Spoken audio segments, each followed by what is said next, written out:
conceptually recently. Welcome, Professor Alexander. Muchas gracias, Antonio. Muchas gracias por haberme invitado a estar con ustedes el día de hoy. Es un gran placer y un privilegio estar aquí con ustedes. Me temo que no tengo una presentación en PowerPoint, por lo tanto simplemente van a tener que verse aburridos por lo que yo les diga verbalmente. Mi amigo Nick Blam, a quien referí el movimiento progresivo de la propiedad en los Estados Unidos, y para bien o para mal mi trabajo cae directamente dentro de este trabajo, y por lo tanto están a punto de ser expuestos a un ejemplo de lo que se conoce como el movimiento progresivo de la propiedad. Algunos hacedores de política y académicos legales en los Estados Unidos creen que la propiedad privada tiene solamente un significado posible. Además, alegan que en la historia americana la propiedad privada ha tenido un significado continuo legal desde el inicio de la República.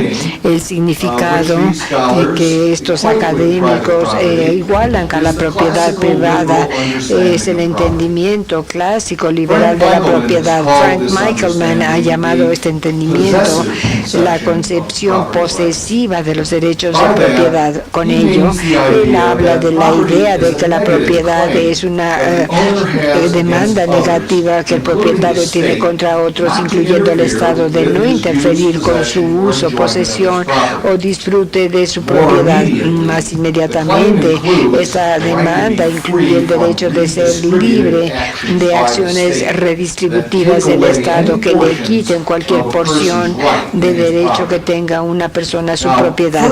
Bien, además, de acuerdo con este punto de vista que los académicos en otros países del mundo atribuyen también a la idea americana de propiedad. La propiedad estrictamente es un derecho de derechos. Las obligaciones no son parte de este cuadro.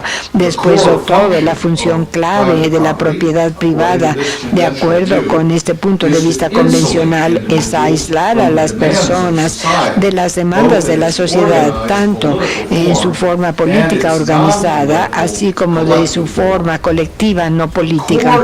La imagen clave de los derechos de propiedad aquí es el propietario, quien ejerce el derecho a excluir a otros y que no tiene obligación alguna con ellos. Lo que quiero presentar a ustedes es que esta imagen es altamente engañosa. Los dueños de la propiedad le deben muchas responsabilidades a otros, tanto propietarios como no propietarios. Los derechos de propiedad son inherentemente relacionales. Debido a esta característica de relación, los propietarios necesariamente tienen obligaciones con otros, pero la dimensión de responsabilidad de la propiedad privada tiene un nivel subteórico de acuerdo con la ley americana.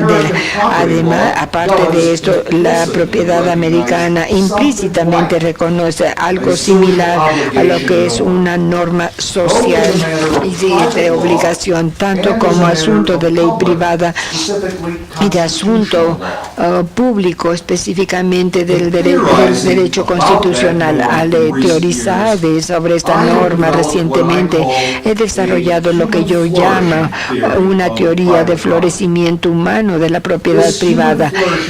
Esta teoría de florecimiento humano opera tanto a nivel positivo como normativo. A nivel positivo, yo digo que la ley de propiedad americana a veces y en algunos lugares reconoce algo que es como la norma de la obligación social.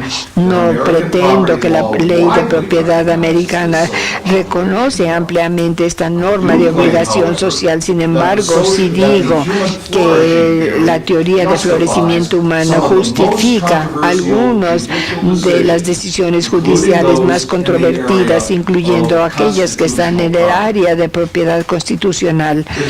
La teoría de florecimiento humano también es y básicamente es una teoría normativa que tiene consecuencias sustanciales para la ley de propiedad, incluyendo la protección constitucional de la propiedad. Esta teoría de florecimiento humano difiere en varios aspectos importantes de la teoría de bienestar o económica que domina este discurso en los círculos de política pública en Norteamérica. Para ilustrar cómo esta teoría de florecimiento humano funciona y cómo se difiere de la teoría económica, discutiré un requerimiento que existe en la mayoría de las cláusulas de propiedad constitucional, incluyendo la cláusula americana de takings, en donde se dice que la expropiación de propiedad debe ser para uso público. El requerimiento de uso público ha sido el tema de controversia considerable en los Estados Unidos en años recientes. Lo que ha disparado la controversia es la decisión de 2004 de la Suprema Corte, en este caso tan conocido de Kelo versus la ciudad de New London en Connecticut. En este caso, la ciudad de New London aprobó un plan de desarrollo que pretendía revitalizar esta ciudad económicamente problemada, pero no extinguida. El plan involucraba la adquisición de terreno por compra o expropiación para un proyecto multiobjetivo, y se anunció que una gran firma farmacéutica, o sea, Pfizer, pretendía construir una instalación de investigación en esa área. Gran parte del terreno adquirido iba a ser utilizado para fines residenciales y comerciales y no para uso público familiar, como pueden ser parques públicos, caminos y similares. Cuando algunos de los propietarios de la propiedad se rehusaron a vender sus lotes, la Agencia de Desarrollo Público empezó con estos procesos de expropiación. Los afectados presentaron una demanda de que la expropiación violaría el requerimiento de uso público constitucional. Una Suprema Corte muy altamente dividida dijo que la expropiación para fines de desarrollo económico cumple con el requerimiento de uso público. El tribunal decía que la prueba para este requerimiento de uso público era si el proyecto servía a un objetivo público o no, como puede ser un plan para limpiar y reclamar un área urbana en la cual algunas partes quedan cegadas, pero no otras. Planes como estas son una función legítima y tradicional del Estado. Al analizar la pregunta del uso público, el uso público se basó en bases utilitarias sin reconocerlo. Esto es algo muy típico cuando son tan explícitas que los tribunales americanos evalúan los méritos de los proyectos del Estado en relación con el requerimiento de uso público en términos utilitarios escasos. Con frecuencia este valor no articulado, no presentado, subraya sus evaluaciones del bienestar social agregado, o sea, una variación de la utilidad clásica. Y lo que quiero subrayar es que no solamente esta base del uso para uso público no es la única forma de estas razones con consecuencia para el análisis de uso público, sino que realmente normalmente es inferior. En vez de ver la pregunta del uso público y la expropiación en términos más generales a través del lente del bienestar social agregado, deberíamos de analizar estos temas en términos del florecimiento humano. Permítanme explicar brevemente lo que quiero decir con florecimiento humano.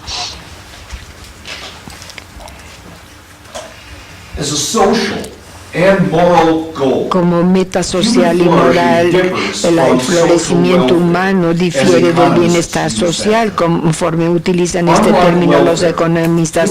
A diferencia del bienestar social, es moralmente plural, o sea que está conformado por valores múltiples y rechaza la idea que existe un solo valor moral fundamental y irreducible ante el cual todos los otros valores humanos pueden ser reducidos. El florecimiento humano incluye, pero no se limita a la autonomía individual, a la seguridad personal, a la privacidad, a la personificación, a la autodeterminación, a la comunidad, a la salud, educación e igualdad. A diferencia del bienestar social, la teoría de florecimiento humano reconoce que no todos estos valores se pueden reducir a un solo valor básico. Algunos de ellos son inconmensurables. No hay una métrica disponible por medio de la cual podemos medir los bienes, como pueden ser la igualdad y la posibilidad de ser una persona. Los economistas de bienestar social piensan que estos valores pueden ser comparados porque los economistas asumen que todos los valores estrictamente son un asunto de preferencia subjetiva. Por tanto, el bienestar individual se mide por el grado hacia el cual la persona puede maximizar la satisfacción de sus preferencias personales. El bienestar social, entonces, es solo una cuestión de maximizar satisfacción de preferencias individuales agregadas. El bienestar en este sentido supone de que hay solo un bien, que es la maximización de satisfacción de preferencia. Todos los demás valores se pueden reducir a ese valor único irreducible. El florecimiento humano, a diferencia del bienestar, no es una teoría de cumplimiento de deseos o preferencias, de cómo una vida de una persona puede ir bien al máximo. Es una teoría de objetivos. Quiere decir que hay algunas cosas que son buenas o malas para nosotros, independientemente de que no queramos las cosas buenas o evitemos las malas. Es importante enfatizar que al caracterizar la teoría de florecimiento humano como una teoría objetiva, no quiere decir que la teoría reconozca de que exista una sola manera para vivir una vida que va máximamente bien.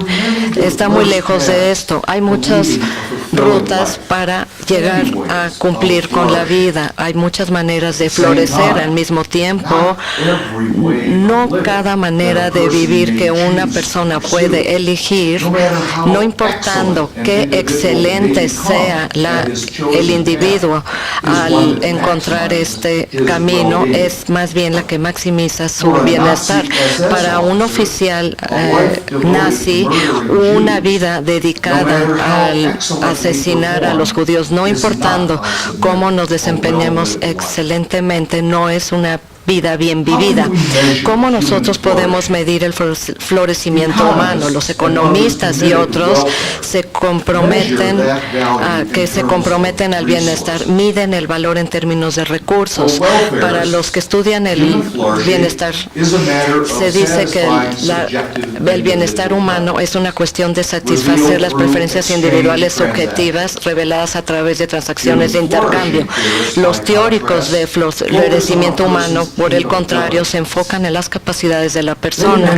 Ellos miden el bienestar de la persona no al ver lo que tiene esta persona, sino ven lo que esta persona es capaz de hacer. Una vida bien vivida es una vida que se atañe a ciertos patrones valuables de manera objetiva de existencia humana y interacción, en lugar de una vida caracterizada solamente por la posesión de bienes particulares o la satisfacción de preferencias particulares subjetivas o aún la posesión de libertades específicas negativas. Ahora, la implicación es que estas estructuras sociales, incluyendo las distribuciones de intereses de propiedad y la definición de los derechos que van junto con la propiedad, deben de ser juzgadas, por lo menos en parte, por el grado ante el cual motivan la participación de los seres humanos en estos patrones valiosos, objetivos de existencia e interacción. Algunas capacidades son solamente indispensables para vivir una vida que es razonablemente objetiva o humana. Por lo menos 4 de estas capacidades pueden estar bajo disputa. Son vida, entendido como para incluir valores subsidiarios como salud.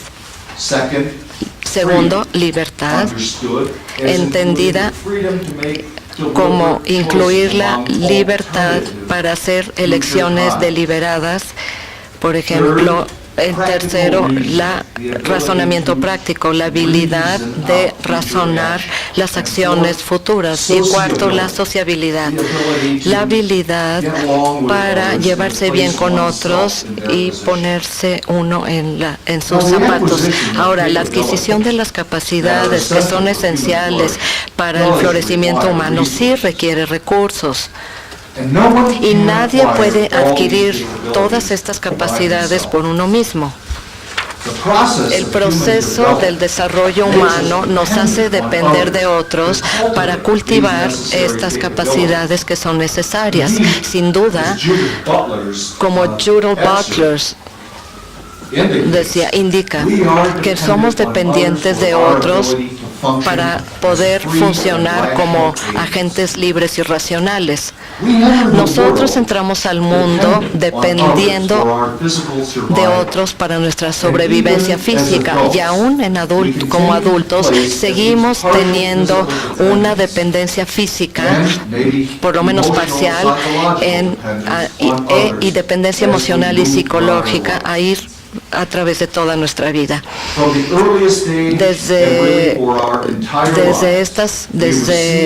etapas tempranas y durante toda nuestra vida recibimos y dependemos de miembros de las comunidades de las que somos partes, familias, escuelas, amigos, vecinos, compañeros de trabajo y otros que nos ayuden a desarrollar nuestras capacidades necesarias. Nuestra dependencia en varias comunidades crea la obligación en cada uno de nosotros, no nada más para participar, pero soportar las redes sociales y estructuras que nos permiten desarrollar las capacidades necesarias que hacen posible nuestro florecimiento humano. Y aquí es en donde entra la propiedad, nuestra condición inherente de dependencia que da surgimiento a una obligación de que ayudemos a veces y en maneras que son apropiadas para cada uno de nosotros, que proporcionen los recursos que son necesarios para soportar las varias matrices sociales que permiten el desarrollo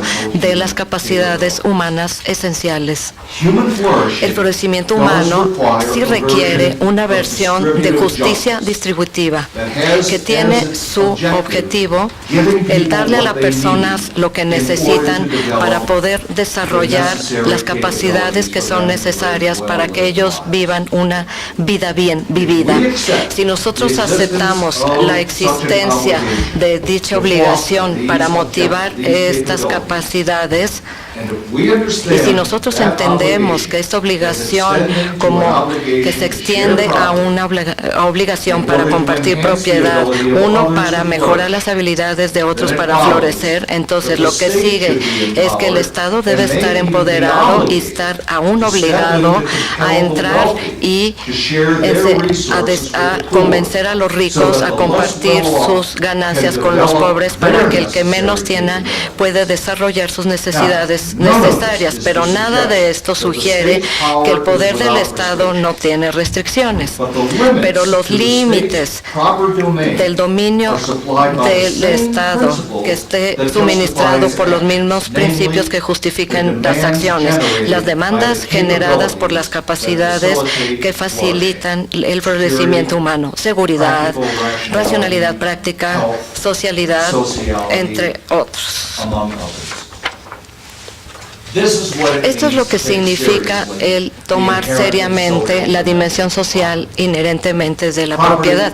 Los dueños de propiedad están obligados a proporcionar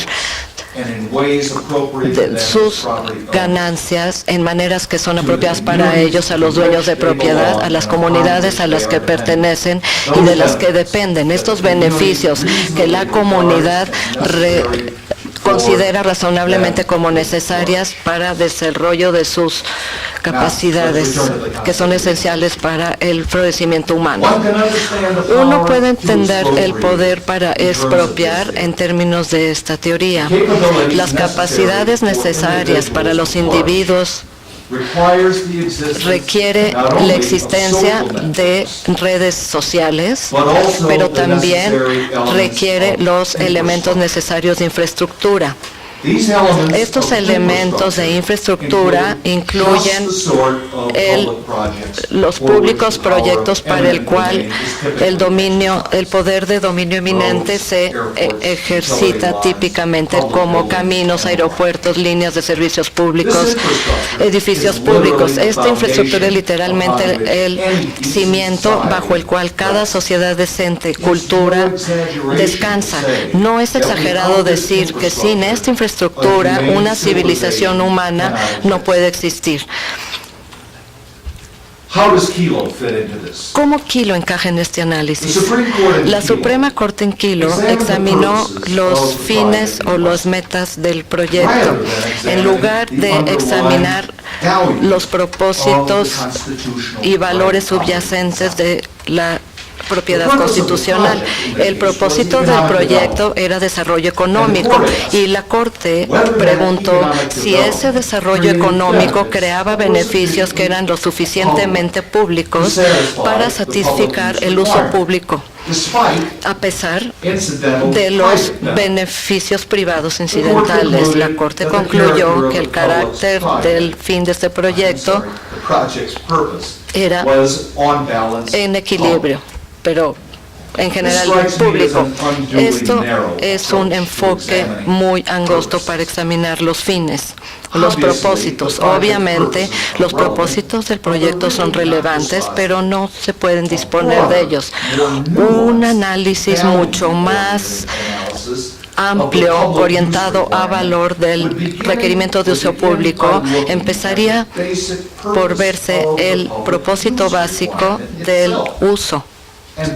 Y esto quiere decir que el Estado no force la venta de tierra en circunstancias donde se sacrifica el valor de la propiedad como protegida legalmente, especialmente con interés protegido constitucionalmente. El uso público, sí, el requerimiento funciona, pero el requerimiento de compensación sola no puede hacerlo. Y esto es para asegurar que los valores fundamentales de los derechos de propiedad no se sacrifiquen únicamente por promover los intereses privados. El requerimiento de uso público representa el reconocimiento que los valores centrales de la propiedad no se pueden compensar por daños monetarios, pero sí se pueden proteger adecuadamente solo al evitar que el Estado actúe en primer lugar. La teoría de florecimiento humano pregunta, ¿cuáles de estos valores de propiedad están implícitos en la expropiación planeada y cuáles son las capacidades humanas que tienen estos valores? En el caso de Kelo, el activo de que la ciudad tiene como intención expropiar, tiene una función especial y particular. Era la residencia personal del solicitante, era su casa. Ahora la casa merece una protección legal sólida porque el propósito central de la casa, la autonomía individual y la seguridad personal es sólida, algo sólida. Nadie puede vivir una vida bien vivida si le falta seguridad o si está bajo condiciones continuas de subordinación en la esfera personal de uno.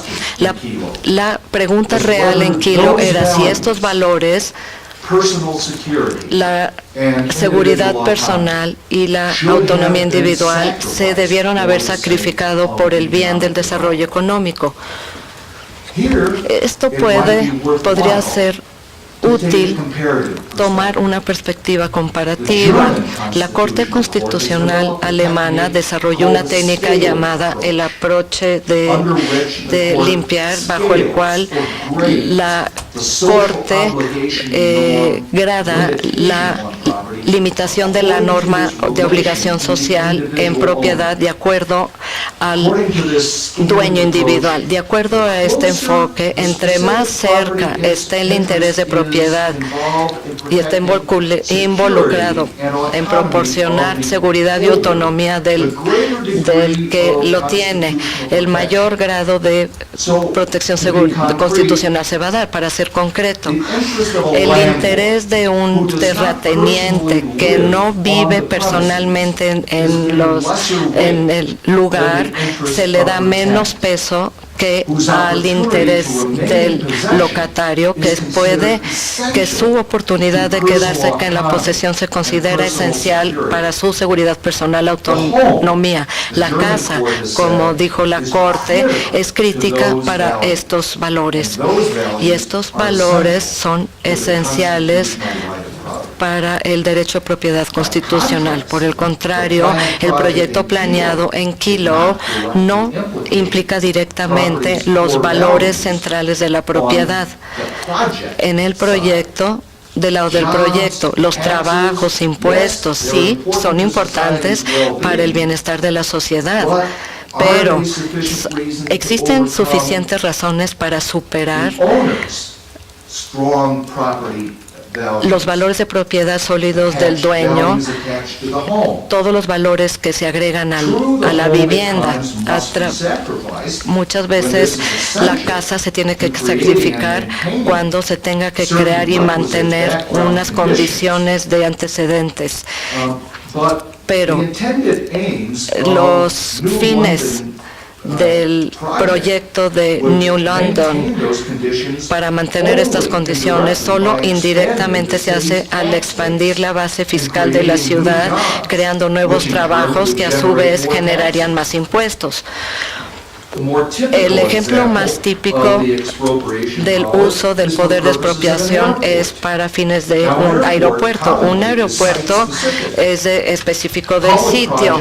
Los proyectos públicos como aeropuertos son componentes esenciales de la infraestructura de antecedentes que soporta la sociedad a través de la ganancia de beneficio público a partir de expropiaciones directas, y el proyecto es vital para habilitar las capacidades que son necesarias. El proyecto de este tipo puede requerir que aún una residencia personal o una casa se tenga que clasificar. Kilos, aún cuando esto es cierto, Kilo está en una situación diferente. El proyecto público de Kilo no es esencial como un aeropuerto, ni se acerca a ello. Al final, aquí lo que importa son los valores que subyacen el derecho de propiedad constitucional y cómo los intereses que se involucran inmediatamente en la expropiación propuesta implica esos valores. Un enfoque estrictamente económico de costo-beneficio a cuestiones de expropiación y compensación no toma en cuenta los múltiples valores que a la larga subyacen la propiedad constitucional. Valores como autonomía individual, autodesarrollo y y antisubordinación no se pueden reducir a la disposición para pagar la medida que es el cimiento de este análisis de costo-beneficio. La ley de propiedad, incluyendo la ley de propiedad constitucional, no nada más es una cuestión de costos y beneficios, es una cuestión de florecimiento humano.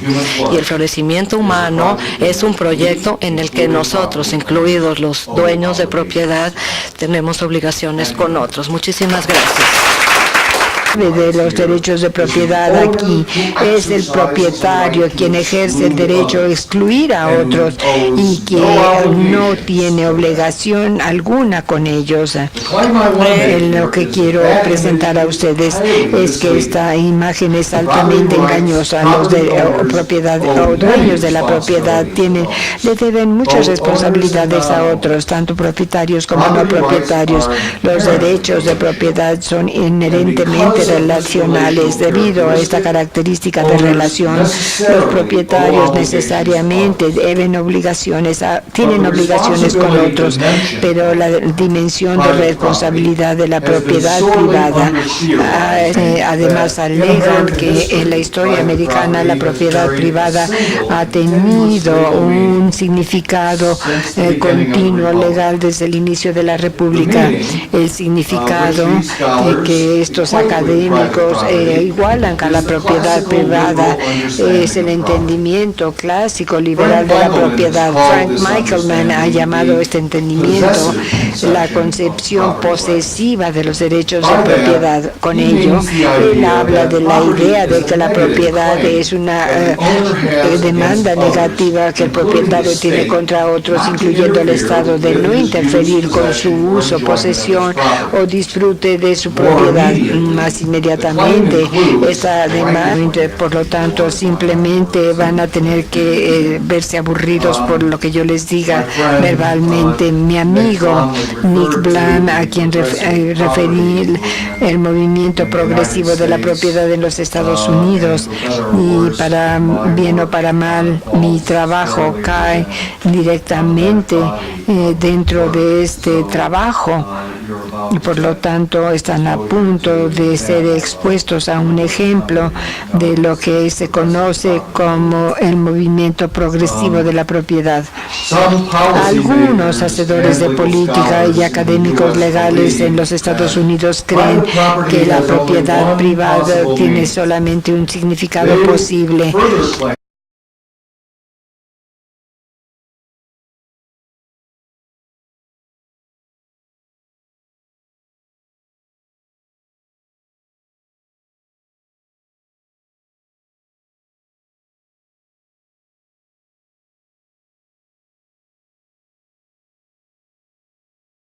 Conceptually recently. Welcome, Professor Alexander.